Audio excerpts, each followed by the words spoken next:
But that your question assumes that they were not modern in the first place. Were they modern? They were modern. So, and that is part of the problems. And I will give you a few examples. If you visit the king of Dahomey in the 19th century, if you're a foreigner, you'll be surprised that he will offer you French bread. You are going to take red wine. And I apologize for the third example. You will parade some 11 girls and ask you to choose one. That's modernity.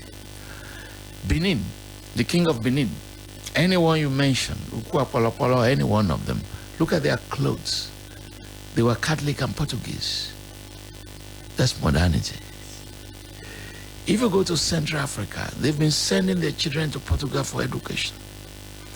But if you don't love those examples, let me take the example that I love the most, the masquerade, where Ibadan, where I was born.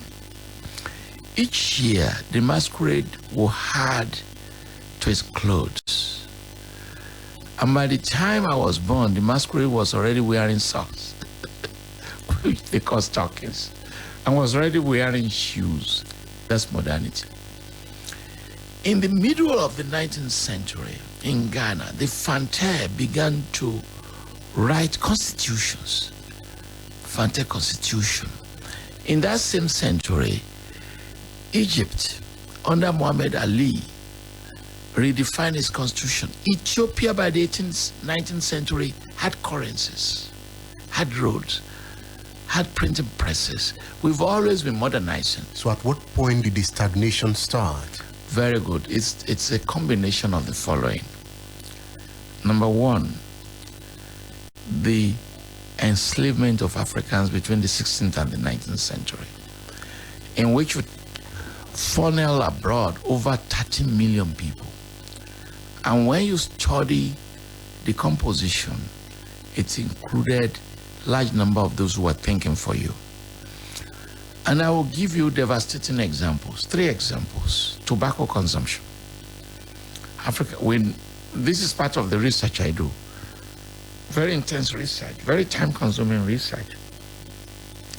The spread of nicotine in relation to Atlantic slave trade was to enhance labor, intensity of the use of labor.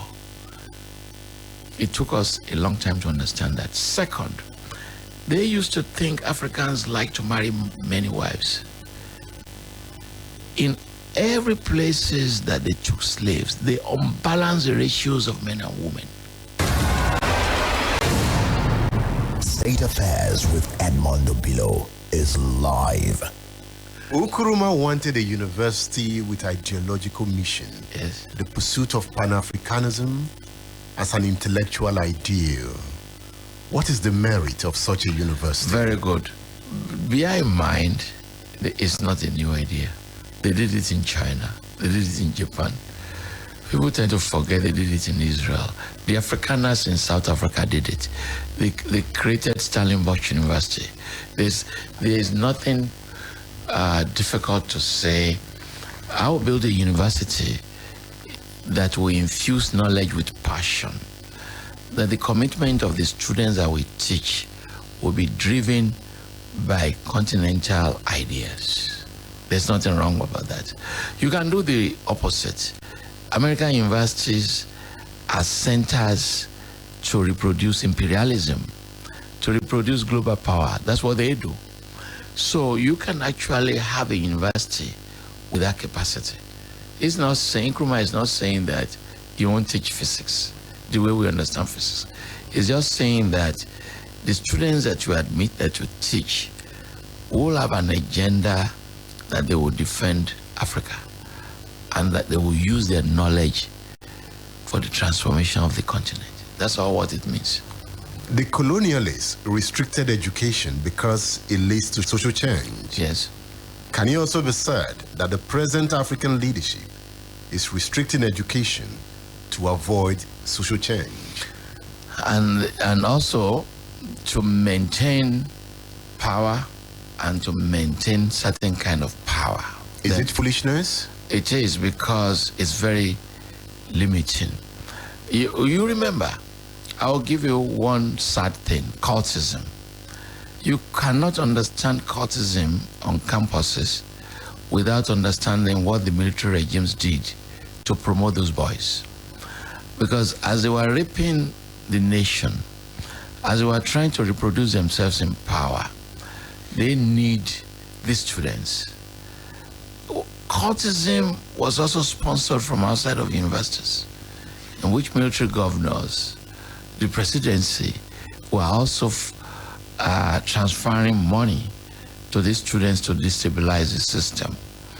So there's a blame there, and there's also a blame, internal blame, that we can also share, in which the purpose of education was not and has not always been connected to the larger purposes of positive social transformation. And you blame leadership. Correct, and also blaming curricula, blaming orientation, also blaming students, blaming parents as well. So I want to ask you at this point, what was Azikiwe thinking when he said that Africa can become overnight a continent of light with a leading university? Yes. With many universities, Africa is yet to shine. So was Zik dreaming? He was actually a Renaissance man. I think you have to put Zik in the context of Pan-Africanism. He was a very bright person. You can't take that away from him. He was a visionary. You can't take that away from Zik. Bear in mind that he was part of the establishment of the University of Ibadan.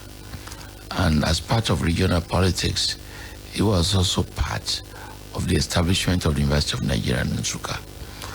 He was a man ahead of his time.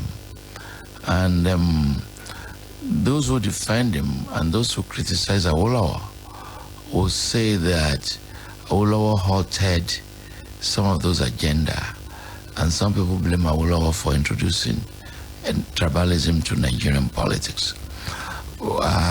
Some of those are exaggerated, and there's an element of truth in one or two ideas around that, in which Zik had this bigger nationalist project, bigger nationalist orientation, and bigger vision.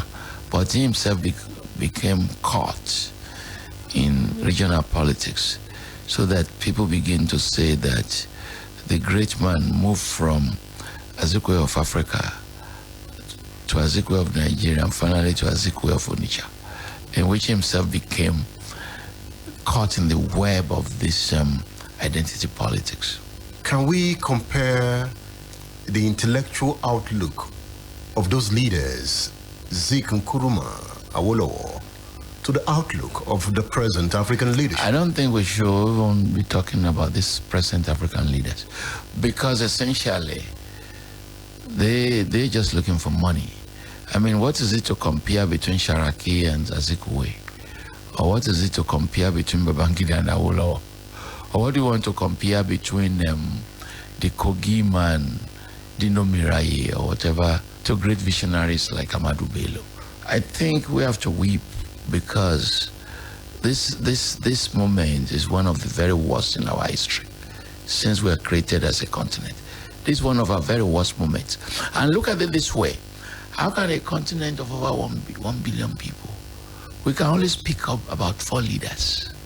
Lumumba, who governed for 2 months. Kwame Nkrumah, the Pan-Africanist. Mandela and Nyerere. Nigeria is yet to produce a significant African hero. Is Buhari not one? Who is Buhari? The clannish man. You don't like him? I won't say that, but he's already discredited for being a very clannish person. I don't think he's going to even emerge as a statesman, unfortunately. He doesn't have that broad mind for revolutionary leadership? I think you're even giving him too much credit using the word revolutionary. Maybe you wanted to say reactionary. I don't think he has that. He's not a man of big vision. A leader of a country in which the